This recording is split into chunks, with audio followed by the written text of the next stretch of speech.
Great, I'll take it. Richard, can you hear me? I'm assuming that you can. Okay, great. And then to follow up on the question that John Kessler had, good question, John, on the MBF to BDT conversion. If folks look in the chat section, you can see that I went through the calculation to try and answer that for him. And if we assume that there's 4,000 board feet on board a truckload of logs, and that truckload of logs weighs 25 green tons, we can then assume that there's about 6.25 green tons per MBF, and at 50% moisture, that equates to about 3 bone-dry tons per MBF. So that's a quick calculation. Following that, Mark Rosenberg had a great question. Really what's a little more germane to the context here is what's the volume of biomass material that is generated as a byproduct of timber harvest operations. And from our experience, it's about 0.9 BDT per MBF in the Sierra Nevada in the form of limbs and tops, just purely byproduct. So just wanted to address those questions. And then the harder question, Mark, anthropogenic carbon versus biogenic carbon, I'll leave that up to Bruce. Anyhow, getting back to my slide presentation here today, the second one is focused on WTF. Where's the feedstock? Where's the fuel? And in the work that we do, trying to support biomass power plant project development, many times an early phase filter that the banks and the project proponents ask us to conduct is a feedstock assessment. What's the supply availability? What's the cost? And what are the risk factors? And these are just primary questions that the financial communities and project proponents tend to ask. So from that, we've developed a template that we use in our assessments. So here we are on slide 2. For some reason, the image didn't show up, but today we're going to be talking about some of the value-added uses. Sometimes forest biomass, the highest and best value isn't necessarily power generation. Sometimes there's other products, and we'll talk about that. We also provide a quick overview or outline of the anatomy of, what does the feedstock supply assessment look like. We'll talk about some contracting options and then some general observations. So value-added utilization, there's a variety of products out there. I think, for example, Bruce made a good observation regarding biochar. So forest biomass could actually just go into soil amendments like biochar. There's other, of course, products out there, lumber products, the usual cast of characters, post and pole, firewood, fuel pellets. We're seeing a real interest in densified fuel pellets, primarily on the eastern seaboard, servicing the UK, but also up in British Columbia, we've got a number of densified fuel pellet operations, commercial scale, that have been developed and are currently shipping fuel pellets to the Pacific Rim and to the European Union. Animal bedding, we've got a couple of animal bedding operations in California, a couple in Oregon, taking submersible and cull logs basically and converted into shavings for animal bedding. Landscape cover, this has traditionally been sawmill residuals like bark, for example, is used as landscape cover. Also, wood chips can be colorized. So if you're recovering wood waste from a landfill or a transfer station, you can colorize that and use that as landfill cover as well. Advanced biofuels, there's been a lot of talk over the years, conversion of cellulosic material into ethanol or synthetic diesel, and that's just been an ongoing evolution of the technologies. At this point, there is plans to break ground in Lakeview, Oregon. Red Rock Biofuels, feel free to look them up. They're one of our clients, and they are looking at installing a facility that would utilize about 145,000 bone dry tons a year of mostly forest biomass in the production of aviation fuel and green diesel. And then last but not least, of course, is biomass power as far as a destination. But when generating forest biomass material or wood waste, it really makes sense to go through a matrix of your options, because biomass power is not always the best and most valuable end use. So you need to consider the value proposition there going forward. Next slide is the anatomy of our feedstock supply availability assessment. This is just basically an outline of specific steps that we use when conducting these assessments. First, of course, select a general vicinity for that you're targeting. Decide on what the targeted feedstocks are. Basically considering what is your conversion technology and what feedstocks will it be able to use. So very important that you match the conversion technology with the feedstock so that you're looking at the right feedstocks. So confirm those feedstock sources based on that conversion process. Select a target site, of course, for the location of the conversion facility. This could be lined up with transportation systems, with available forested landscapes in the area, with community support. You're never going to select a site, of course, that where the community is not supportive. Just a bad idea from our experience. Once you've got the site selected and the feedstock selected, go out and do the assessment, look at biomass availability, both on the gross, technical, and economic. Apply those types of filters. We'll talk about that some more in detail here shortly. Look at the risk factors. What's the current and potential competition out there? Who else could be using these existing or potential feedstocks, and what prices are they paying? Looking at the current market values. Looking forward as to other risk possibilities, including state and federal policies. There could be some policies out there, for example, providing incentives that might actually ramp up availability.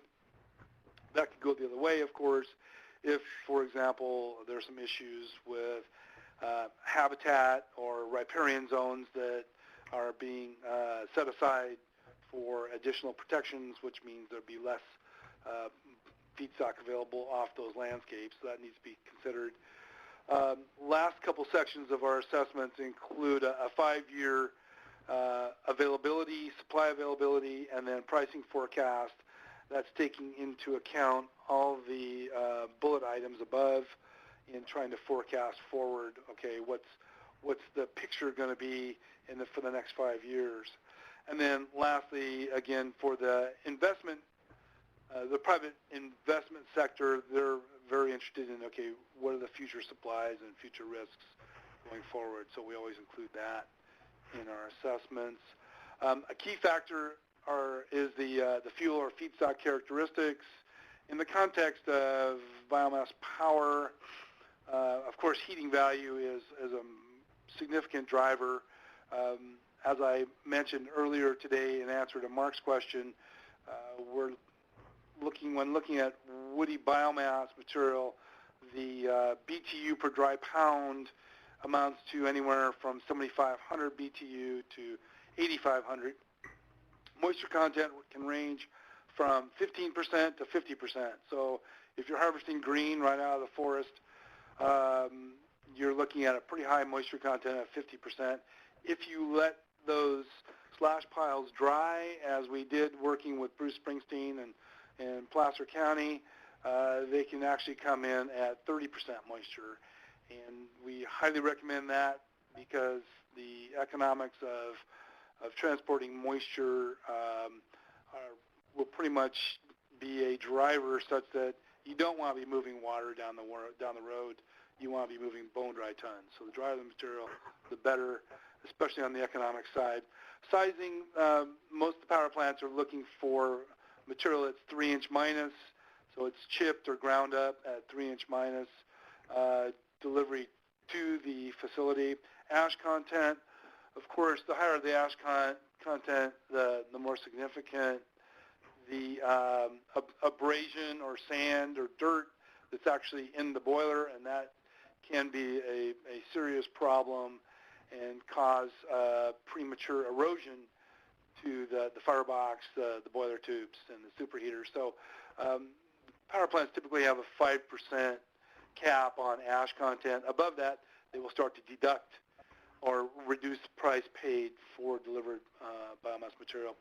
Chemical makeup, some of these items, for example, nitrogen, if there's a high amount of nitrogen in the incoming biomass, which can occasionally be the case with agricultural fuel or feedstock, it will drive up the NOx, the oxides of nitrogen in the emissions profile, and so that can be a problem.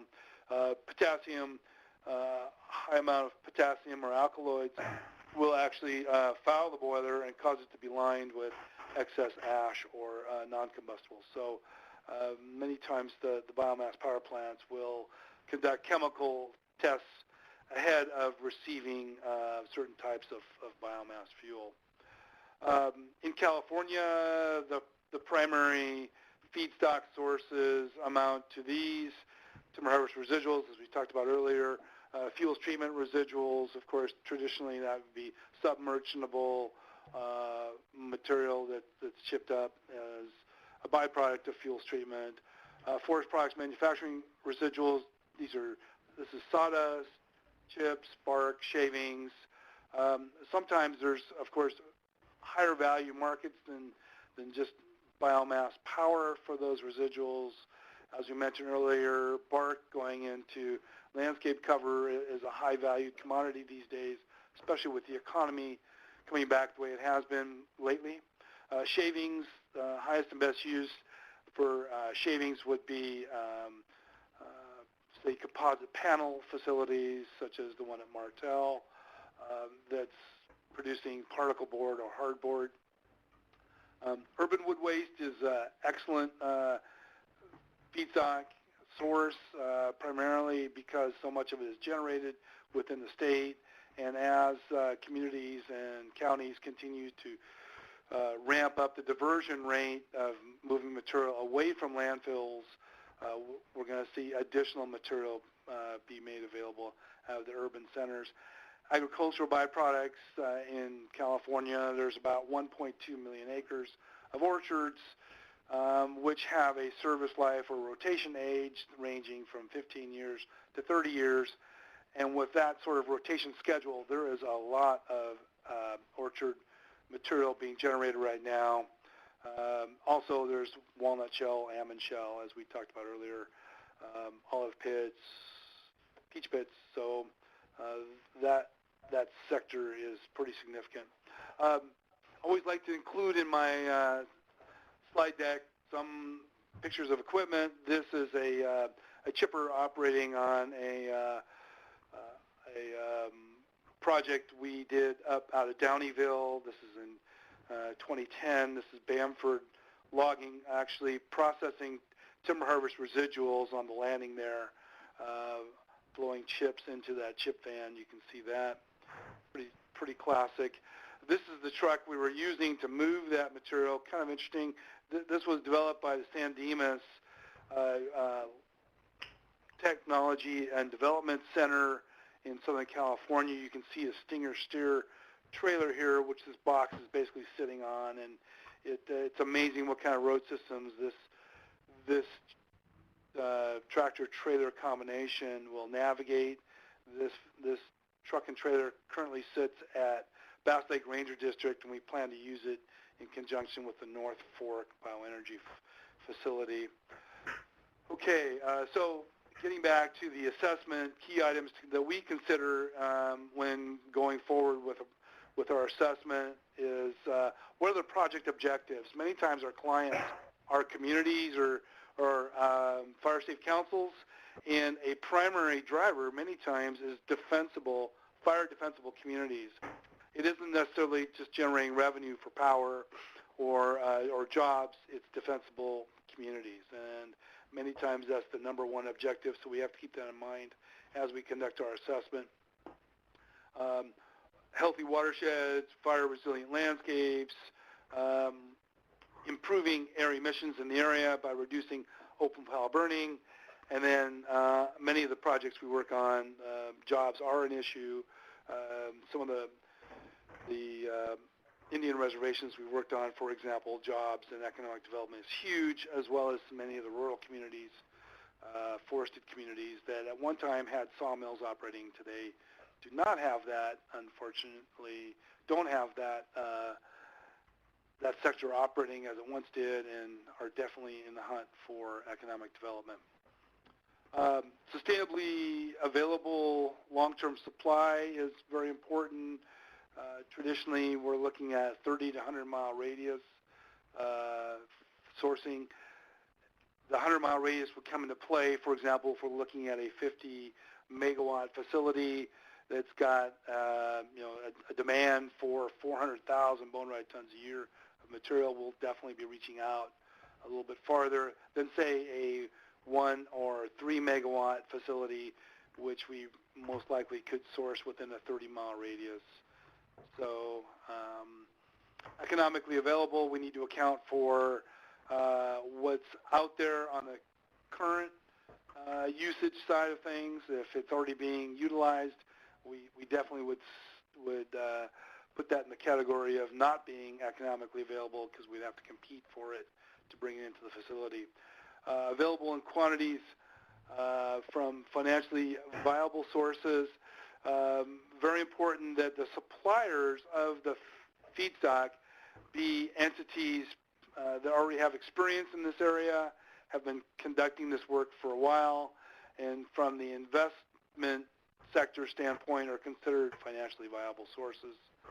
Preferably, the banks would like to see 10-year supply, typically lined up with the amortization period or the debt service for the facility, and many times that is 10 years. The banks would prefer to see 50 to 70% under contract. And lastly, one would like to see a supply availability of about 2 to 1. In other words, if you've got a 1-megawatt facility like North Fork that's taking in about 23,000 bone-dry tons a year, the bank would like to see a 2 to 1 ratio of availability, which brings that in at 46,000 bone-dry tons a year is the minimum they would like to see. Again, because of the risk-averse nature of the financial community, they'd like to see that 2 to 1 ratio. This is an example of a study area that we did for the Placerville project, Placer County project at Cabin Creek, there at Truckee. You can see that a 30-mile radius is drawn out here, which is the primary sourcing area for that facility. Also overlaid is a 60-mile haul distance. We've got software capabilities to forecast haul distance and time, basically haul time. So 60-minute haul time is definitely considered economically viable. We've actually gone out to 120-minute haul time, depending on the size of the facility, can be economically viable as well. Next is looking at ownership patterns within the forest veg cover type. This is an example of the North Fork project.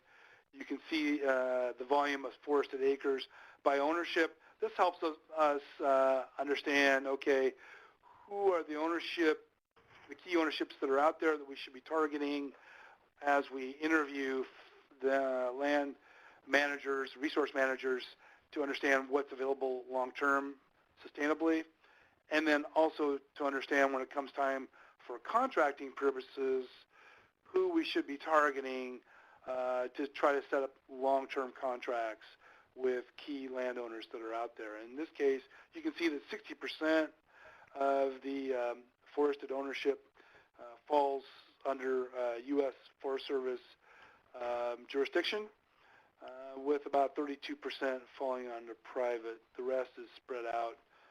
Park Service, of course, we're not going to see a lot of volume from them, or the Department of Defense, or Bureau of Reclamation. there will likely be some volume available from Bureau of Land Management in the case of this example. Oh, and I'm like a one-thing person. I cannot do anything else. Bruce, you should go mute. Bruce. Bring you lunch. Bruce. Can you go mute? Thanks. Hello, Richard. Bruce, if you can go mute, that'd be good. Oh, sorry. Not a problem. Thanks. Okay, going on to the next slide. This basically lays out the three filters that we use to confirm availability. We've talked about these a little bit.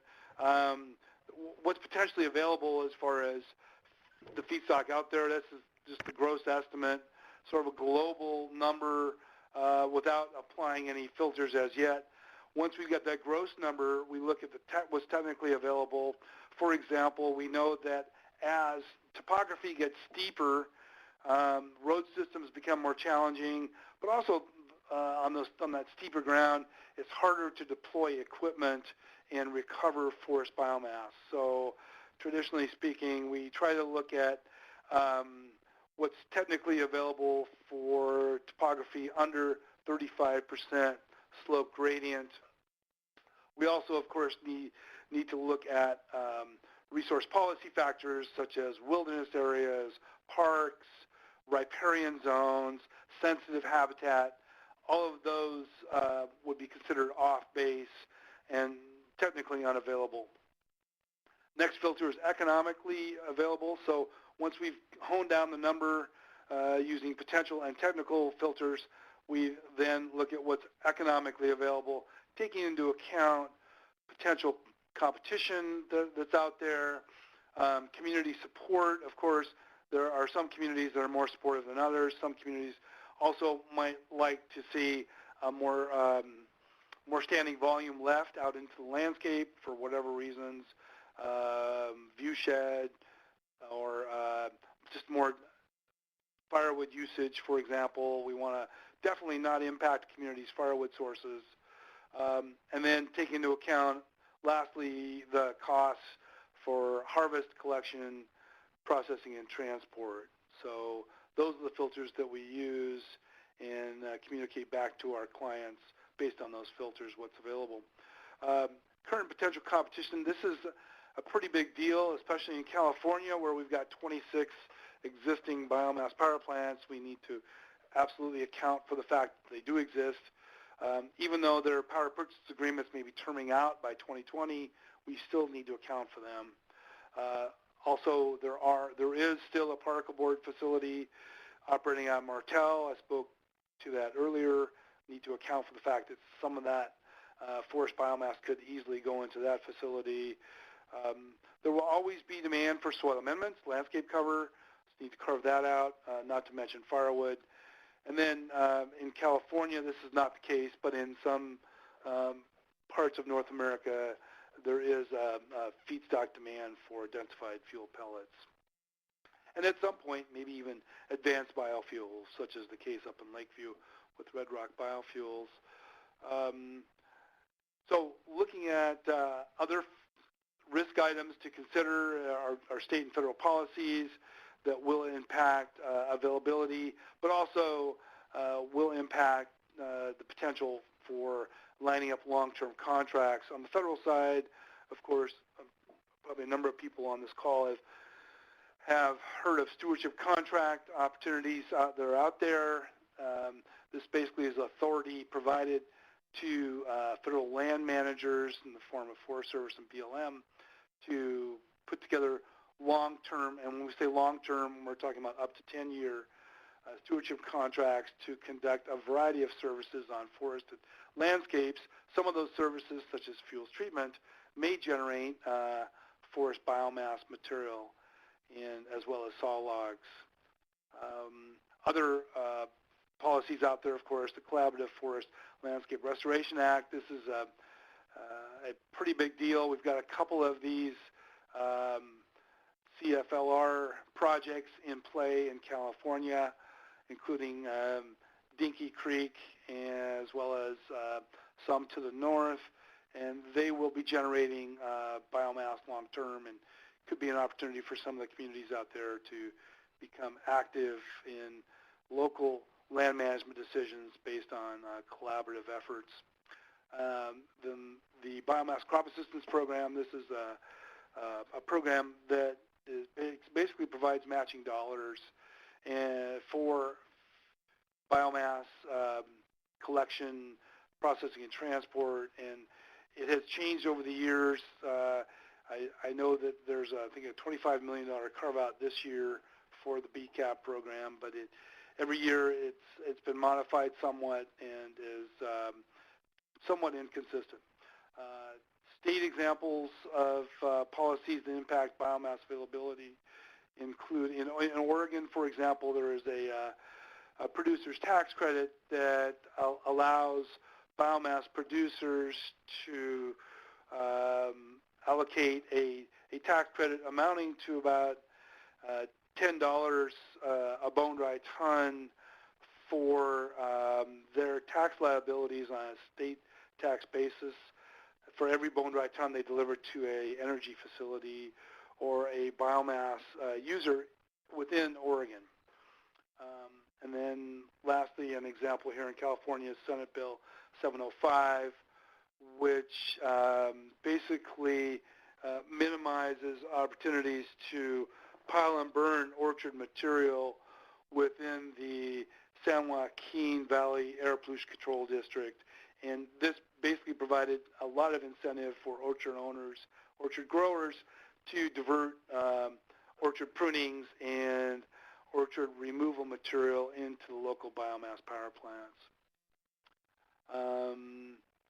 Other supply sources and risks. Over time, we may see some emerging technologies evolve, including, as I mentioned earlier, advanced biofuels. Not a big risk factor, but something that the banks are definitely keeping an eye on. And we have been retained from time to time to do technology assessments to understand the current state of those emerging technologies. And they are emerging. It's just that in the case, for example, of advanced biofuels, they're not emerging very quickly. The next bullet there about the state or federal policies improving or reducing fuel or feedstock recovery options. That includes the example in Oregon of the biomass producer tax credit. We're seeing some interest in other states. Minnesota, for example, has been considering this. And if those are deployed, if there are tax credits, we have definitely seen a ramp up in availability of local biomass availability. And then external factors such as housing starts, for example, as housing starts start to increase, of course, construction wood waste, demolition wood waste also increases, and we've seen a surge of additional urban wood come into the marketplace, which has an impact of driving down urban wood prices as well as ramping up urban wood availability. Diesel pricing is a big deal as well in that it really does impact the transport costs of moving biomass down the road. Many of the long-term contracts we've worked on for procuring biomass have a diesel cost surcharge built into it because over time, if diesel price goes up, the delivered price of biomass should also go up to help compensate the fuel suppliers for additional diesel fuel costs. This is just a quick example, this next slide, of some of the collection, processing, and transport costs that we've seen for forest biomass. This is using the North Fork experience. You can see there's a range of, a low range and a high range on a dollars per bone dry ton basis for material coming off of timber harvest, an example of the Bass Lake Ranger District. The average haul distance here was about 30 miles, and we can see, the ranges here, low and high, for harvest residuals, not just off of Forest Service, but off of private ground, plantation thinning operations, small saw logs. We were considering a post and pull operation at one time there at North Fork So we also were pricing delivered cost of small logs. And then you can see some of the other items here, fuels treatment, in the case of Forest Service, as well as local fire safe councils, Resource Conservation District, and then lastly, urban wood waste from the local landfills and transfer stations. Okay, feedstock contracting. We use a variety of contracting agreement documents, and these are presented kind of in a time frame basis. As negotiations start with potential feedstock suppliers, we traditionally work with them to put together in a memorandum of agreement. This basically just is a document that states that we agree to start discussions, and then from that, volume numbers will hopefully be generated, and then a letter of intent comes into play. Again, this is typically non-binding and just an agreement. Okay, we're looking at X number of bone-dry tons in this time frame. Once negotiations really do start, then there's discussions as to whether or not this is a short-term purchase agreement or long-term. Short-term being 6 to 12 months, typically sort of a spot purchase. And then longer-term, and this is where the banks get interested, would be a longer-term agreement. 3 to 5 years is traditionally what we've seen. Very rarely do we see these go out past this to 7 or 10 years. But with these long-term agreements, we do see some escalation clauses for deliver prices. Sometimes they're tied to consumer price index, and many times the diesel price adjustment is tied to New York mercantile exchange prices. Lastly, there is a price adjustment many times. If there's high ash content, for example, the price will be adjusted downward, or if there's low BTU per pound for whatever reason, or high moisture, we'll also see that price adjustment made, again, trying to tie it to delivered feedstock quality. So in the context of things, looking at feedstock supply, fuel supply is very key. There is basically a defined list that we use of fatal flaws going forward to understand if there's a project at a particular location. And these are some of the fatal flaws that we look at, but feedstock supply is absolutely very high on the list of considerations, including community support. If there's feedstock supply, then we start to drill into community support, looking at also then offtake agreements for power or for heat or for biochar, drilling into project economics, making sure we have the appropriate technologies deployed, and then lastly looking at the permitting picture. Can the project be permitted in the current location? So with that, I think we're open to questions as we go along here. I think we're good to go. Richard? Thanks, Ted. It was great. Anybody that wanted to know how to start a biomass plant now knows how to do it. So we're all going to jump right out there and put in our bids. That's right. At the upcoming auction. Mark is saying great talk. Kevin Turner, who works for Tom Scott, has cited an article. It's in the chat box there, talking about a biomass plant closure in Tulare County. You know about that one, Tad? That could be Madera Power. I'm trying to think about this. If Kevin has more information, I'd like to see it. But Madera Power closed their operation for lack of a power purchase agreement. They had an interim agreement with PG&E, and they just couldn't come to terms. So that 25-megawatt facility is closed, like others in that part of the state. For example, Sierra Power, which is co-located with Sierra Forest Products at Terabella, that was a 9-megawatt facility fired on biomass, basically urban wood and forest byproducts, forest manufacturing byproducts. The Sierra Power folks could not come to terms on an extension for their fixed price amendment and have basically gone to natural gas now to provide steam for their lumber kiln. So we're seeing those agreements with the utilities come to a close and not a lot of extensions being issued. Ted, it seems like one of the things that's coming out of the presentations today, well, two things. One, clearly the air pollution control districts are supporting biomass energy and biochar, and that support might even garner more enthusiasm with these avoided emissions issues that are starting to be addressed. But then the whole idea that of the distributed biomass plants and the locating of those in the future in places where substantial fuel treatments are going to be occurring, and some of those fuel treatments are going to be supported by the AB 32 program. So I think that's a very encouraging sign too, don't you think?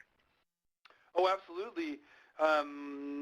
We're working with a number of our clients on the GGRF application process and fuels treatment material byproducts going into these bioenergy facilities, as noted by Bruce, is a clear opportunity to absolutely mitigate business as usual emissions from pile and burn activities. And I think that's a clear justification for cap and trade funding going to support more fire resilience